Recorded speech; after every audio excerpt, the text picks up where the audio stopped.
अच्छे लोगों के साथ हमेशा बुरा ही क्यों होता। नमस्कार दोस्तों, भगवत गीता में वर्णित एक कथा के अनुसार एक दिन की बात है। अर्जुन श्री कृष्ण के पास आए और उनसे बोले, हे वासुदेव, मुझे एक दुविधा ने घेर रखा है और उसका समाधान आप ही बता सकते हैं। तब श्री कृष्ण ने अर्जुन से कहा, हे धनंजय, अपनी बात को विस्तार से बताओ, तब मैं तुम्हें उसका हल बताऊंगा। तब अर्जुन बोले, हे नारायण, कृपा कर आप मुझे ये बताइए कि अच्छे लोगों के साथ हमेशा बुरा ही क्यों होता है, जबकि बुरे लोग हमेशा खुशहाल ही दिखते हैं। अर्जुन के मुख से ऐसी बात सुनकर श्री कृष्ण बोले, हे पार्थ, मनुष्य जैसा देखता है या महसूस करता है, वास्तव में वैसा कुछ नहीं होता, बल्कि अज्ञानतावश उसकी सच्चाई को समझ ही नहीं पाता है। श्री कृष्ण की बात सुनकर हैरान हो गए और बोले, हे नारायण, आप क्या कहना चाहते हैं? मैं समझ नहीं पाया। कृष्ण ने कहा कि सुनो, तुम खुद ही समझ जाओगे।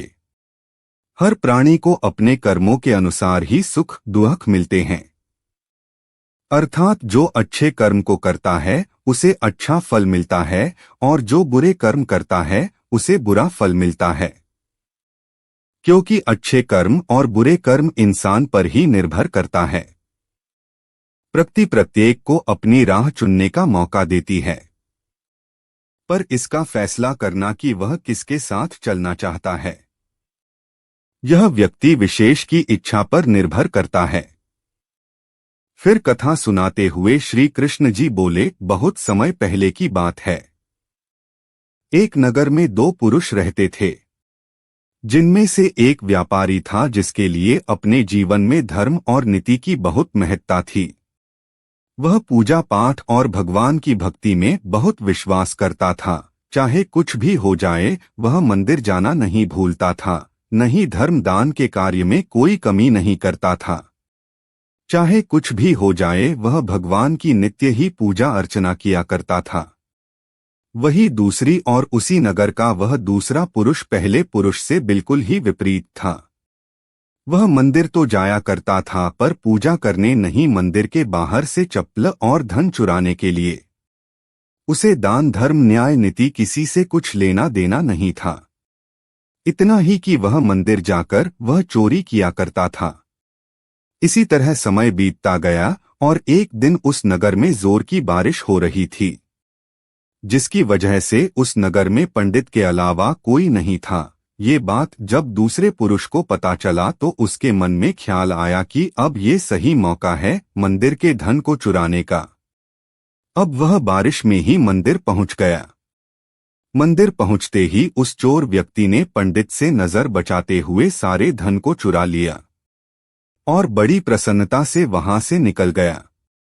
उसी समय धर्म कर्म पर विश्वास करने वाला व्यापारी भी मंदिर पहुंचा और भगवान के दर्शन किया, परंतु दुर्भाग्य से मंदिर का पुजारी उस भले व्यक्ति को ही चोर समझ बैठा और शोर मचाने लगा। शोर सुनते ही मंदिर में लोगों की भीड़ जमा हो गई और सभी लोग उस भले व्यापारी को ही चोर समझ बैठे, फिर उसे अपमानित करने लगे। यह सब देखकर वह भला व्यक्ति हैरान रह गया और उसे समझ नहीं आ रहा था कि उसके साथ ये क्या हो रहा है।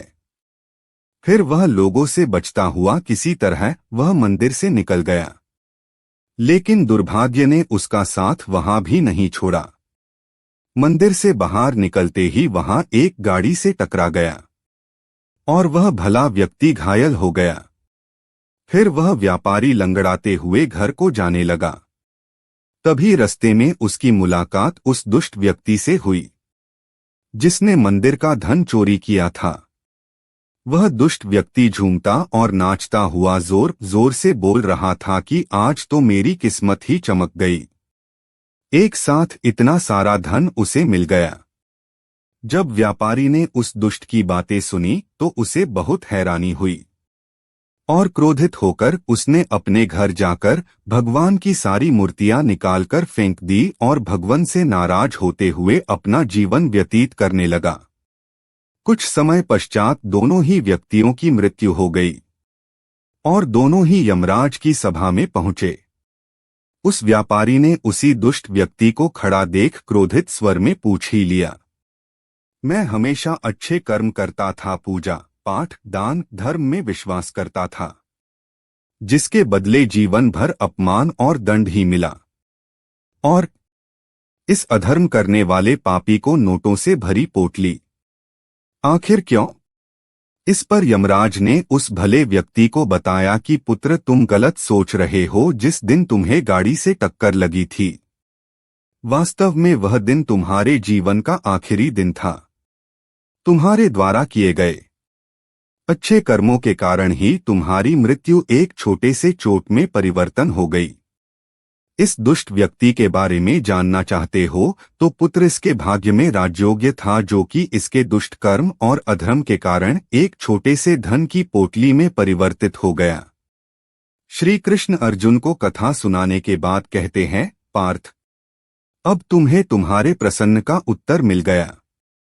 ऐसा सोचना कि भगवान उसके अच्छे कर्मों को नजरअंदाज कर रहे हैं, ये बिल्कुल भी सत्य नहीं है।